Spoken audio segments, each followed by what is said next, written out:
Hi, everyone, and welcome to today's event. I'm Laura Dillon from MS Dynamics World, and we're here today for a session all about the benefits of managed services to support your Dynamics system. Our presenters today are Rick Burtt and Christine Percival with Azure, and it's my pleasure to welcome them both here with us today. So as we get started, please know that we do welcome your questions. You can feel free to type those in at any time during their presentation in the chat box that you'll see in your GoToWebinar interface. And someone from the Azure team will follow up with you individually after the session. So Rick, without any further delay, I'm going to hand things off to you to get us started. Okay, thank you, appreciate it. So today's agenda, basically we're going to cover the reasons why companies would be using a managed service. And we're going to cover specifically what Azure's client care is, which is managed services.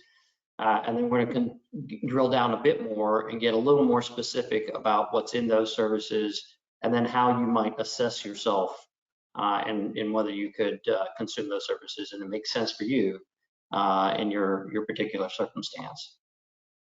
First, a little bit about Mazars. Mazars is a large CPA firm with a consulting practice in which the managed services sits. We're in 90 countries. We have about 42,000 professionals. And in the US, we have about 100 partners and 800 professionals. So it's a fairly large firm. Again, it's a CPA firm, so largely you'll see us do an audit and tax, and then we have a consulting practice, which is also fairly substantial. Specific to the Microsoft practice, though, within it, we have about 60 professionals. Most have about 25 years of experience. If you look at the various offerings that we have around that, I'll start with client care because that is, the piece we'll be covering today. We also offer within the Microsoft stack data and analytics, the application support, which is a part of what we covered today, applications, cloud transformation, digital workplace, which M365 and Teams, the Power Platform, and cybersecurity. So we're covering pretty much all of the Microsoft stack in its entirety. So regardless of what you may want, Dynamics is just a piece of what we're offering. But today we're taking the position, or we're taking a slant on the Dynamics piece in particular. So let's get into it a bit about why companies today are using managed services, because it might be that these types of reasons that other people have will fit your circumstance, and they might look familiar to you to understand the context in which people use managed services and how they would consume it in a way of Dynamics. Now, first off, about 60% of enterprise, these are mid-market study, by the way, done by Markets and Markets. About 60% of all enterprises that reported on the study showed that they're having challenges or acute challenges meeting their IT demands. And then if you go a little further in that study, you'll find about using an IT outsourced provider helps them provide a stronger uptime. About 85% of them report that. And then going a little further into the study, you'll have, it helps them cover any additional staffing. So I think in the context of that, we'll go a little deeper, and probably the strongest point within the study showed that about 90% of the mid-market enterprises that they studied have skills gaps, and particularly cloud skills gaps, because the market is moving so fast. There's so much required training and new technologies coming in that they're just experiencing a skills gap between what they need and what their IT department can provide. And of that 90%, about 70% of them are reaching out to MSPs such as ourselves to support them in that area. MSP being a managed service provider, it ranges anywhere from what would be supporting in applications all the way through your cybersecurity needs. So translating that into sort of the business benefits of doing that, there's four main areas we look at. I'm going to focus primarily on the first two, but when you see a managed service provider, what they're helping you do is they're going to help you control your budget. So they're going to help you control your costs and your risks around your budget, cybersecurity, and talent loss, or mitigating your attrition risk. So if you're in a mid-market company, like many of our clients are, and you have, say, 2 to 5 people on your IT staff, losing 1 or 2 of them is a substantial loss. And during the Great Resignation we saw here in the last few months, we had a couple of our clients literally lose more than 50% of their IT staff And we can help mitigate against that risk as any MSP provider that supports applications like Dynamics can do. The other thing that it helps is productivity. In many cases, what we see is that while our clients may have Dynamics staff, and they may actually have people who understand super users or even developers in their IT staff, they're bogged down doing the support side of it or the updates and things like that. And they can't really get to the pieces that drive the business and the business value. So what we can do is help free you up to do those more strategic pieces. And we can provide, well, we can also do the strategic pieces, but we can actually free your IT staff up to do that and do the day-to-day work and get them out of that. And to that extent, it also protects you again against that risk that, you know, the day-to-day stuff doesn't get done if somebody leaves, and then that enables you to continue to do the strategic pieces. Or if somebody leaves, we could step in and provide that strategic support as well. And as in context, again, we can provide that in an end-to-end way and to help you optimize your business and allow you to do those higher bit pieces that provide value to the business. And just a couple of case studies in this area, and I mentioned it a few seconds ago, but we have a couple of clients. We're not going to list them by name today, but we are going to go through so that them as a way of looking at it.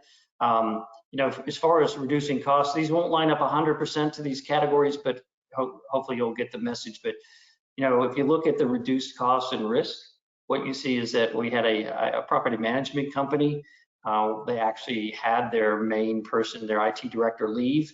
And so we stepped in to be that IT director, as well as to take over their managed services piece from another managed service provider that wasn't doing such a great job. So right now we're actually filling both that, what we call the CIO position. In this case, it's more of a director level, but we're also providing to them all of their day-to-day management pieces that allows that company to continue to function and not have that worry about risk around that. In that company's case, we're also supplying the cybersecurity. So we're managing 100% of their IT stack without any problems. We also have another company that is a home builder. They're using, in the Dynamics world, they're using actually GP in this case. What they are is they're, oddly enough, a Linux shop, and they're using us, though, to provide that Microsoft stack support as well as the GP support, because being a Linux shop, they really don't have that skill set. So again, it's a skills gap issue. And then we have another company who's a biotech firm, kind of like the first one. We're supporting all of their IT needs. Their staff is quite limited, and we're supporting them in a way that allows them to continue to do those strategic pieces around their business applications while we're supporting the main stack. So those are some reasons why you might see a company. I forgot the last one here. The last one is an insurance company that actually is using CRM. Again, we're supporting them in their CRM applications day to day, so that they can continue to operate and grow. They're buying and acquiring new companies. They add about 2 or 3 new companies, believe it or not, a month, which is a lot. And so they can continue to do that while we're supporting them on their CRM deployment. So this gives you a view of what the benefits are of using a MSP type of provider like Mazars to free you up to do your more strategic pieces, as well as to mitigate your risk against talent loss going forward. So with this, we're going to be going into some more specifics about what Mazars Client Care actually encapsulates and what's in it. I'll drill down a little. I'm going to hand it off to Christine, and then later she'll hand it back off to me so that I can drill down on it a bit more and help you assess how this might fit you. So Christine? So we have broken client care support into 2 types. There's reactive support and proactive service. Reactive is what you would typically consider a help desk. Something is broken, client enters a ticket for us to fix it. Mazars can also help after a deployment, whether we provide the deployment or not. Proactive monitoring, which includes desktop, servers, network, and security.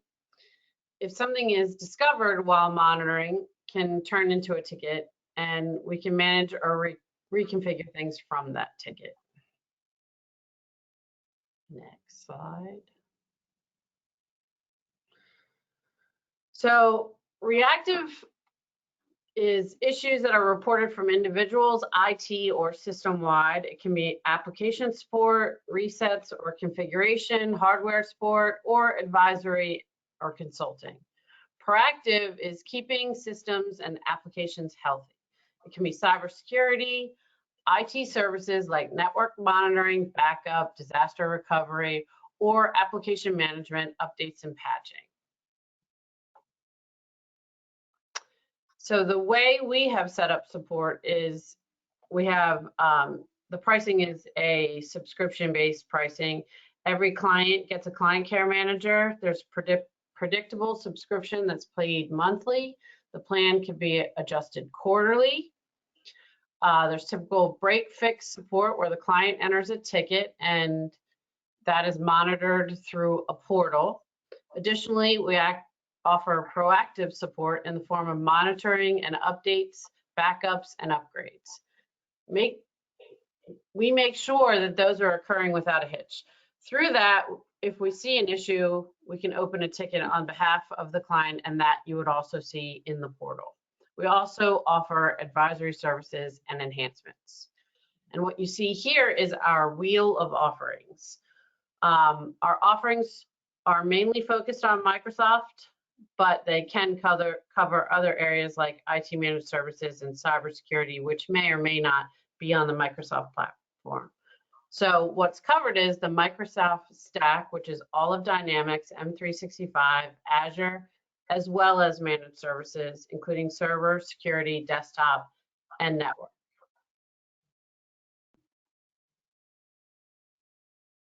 So this slide is a day in the life of a ticket. The ticket comes in from any source, monitored system to a help desk event. The tiers are the experience of the agent handling the ticket. There's tier 1 through 4, and that can be routine to tier 4 is a technical issue, which also could then be escalated to Microsoft or another service provider. The priorities range from 1 to 5. 1 is everything is down, and that's a 30-minute SLA, to priority 5, which is whenever you can get to it.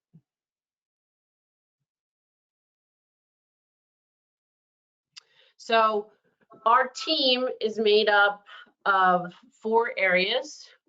We have client care managers, which provide the day-to-day. They also are the ones who are going to be going over your subscription, and within those meetings, whether they're weekly or monthly, if they see any that you're going over your tickets or under, that's where your plan can be adjusted. We have technical account managers, which in the 4 stacks, we have 4 different leaders. So there's Dynamics, IT managed service, and cybersecurity. Sorry, 3 pillars, not 4. The service managers are Rick and I. We manage the client care managers, and the relationship partner would be the partner for that client. So thanks, Christine. I think the next piece we're going to cover are the specific services as we look at them. It's a little bit of an eye chart, but we think it's important to lay it out. So if you think about Dynamics in particular as being the first pillar. So we look at support in basically 3 different pillars. You have Dynamics, you have IT services, and you have cybersecurity. And then what we're doing in those areas, we're monitoring whether it is actually your servers for Dynamics or for any other purpose. We're managing them. So when you get into, say, your version 1 updates, we'll be providing those or could be providing those. We can also provide advisory services on top of that, which is to say that, hey, we want to add a new feature or we want to do a customization. We can actually add that as a managed service as well within a certain level of service. So, for example, we want to write a new report, we could actually do that. If you want to implement something like bank rec or something like that, we can do that as long as the hours fit within the prescribed subscription rather that you have. we can provide all of that. So thinking about the 3 columns and also the 3 types of services within them, this is where you start to see MSP or client care's capability to allow you to be freed up to do those, again, those more strategic things, or to take over all the management of your systems to allow you to run your business while we manage the rest in terms of IT. So hopefully this becomes very clear. I'm happy to go through this if you guys have any big questions on it. Again, I don't want to drain this because it is a little bit of a matrix, but I think that it depicts very clearly the level of service that we can provide and free you up to do those things. So assessing your needs. And assessing your needs comes down to a very unique set of things for you. I'm going to show you these 8 questions, and you can think through them yourself and how they might help you free up resources or to make your costs more predictable or whatever. So when you look at your staff, you have to think clearly about, okay, are they providing, my IT staff, are they able to provide the items and initiatives that, really drive the business? Am I suffering from any turnover, or am I having any impact from turnover, or just simply gaps in my staff? Are my employees satisfied with the support they're getting from either your current IT or your provider? So when they call up, does that provider or IT really understand their question, especially when you get into some accounting issues? Is my application staying current? That's actually a big one. So a lot of clients that sign up initially for the cloud, they didn't realize that they had updates coming at them. Some of them still moving to the cloud might have that. So when you look at are you able to keep up with their current versions, it's important, whether that's in Dynamics or in Office or any other one of the applications in the Microsoft stack. And then looking at the cybersecurity side, is it being monitored? I think is probably the first one. We have a lot of customers that we take on for the first time, and they really didn't have any standards. They didn't really train their people on phishing and those kind of things. And so are you up to the task if you were to be hit? So getting a little further down into this is, if you've had a security event in the last several months, how did you handle it? How did you respond? And if you were to have one in the upcoming months, how would you handle it? How would you respond? These are very basic questions. They're kind of open-ended questions you can ask yourself. I mean, beyond that, you can get into, are you satisfied with your current Dynamics provider, or even do you have one? Are you looking to add additional features? And do you have maybe you have a lot of ad hoc kinds of needs that gets into our advisory, section.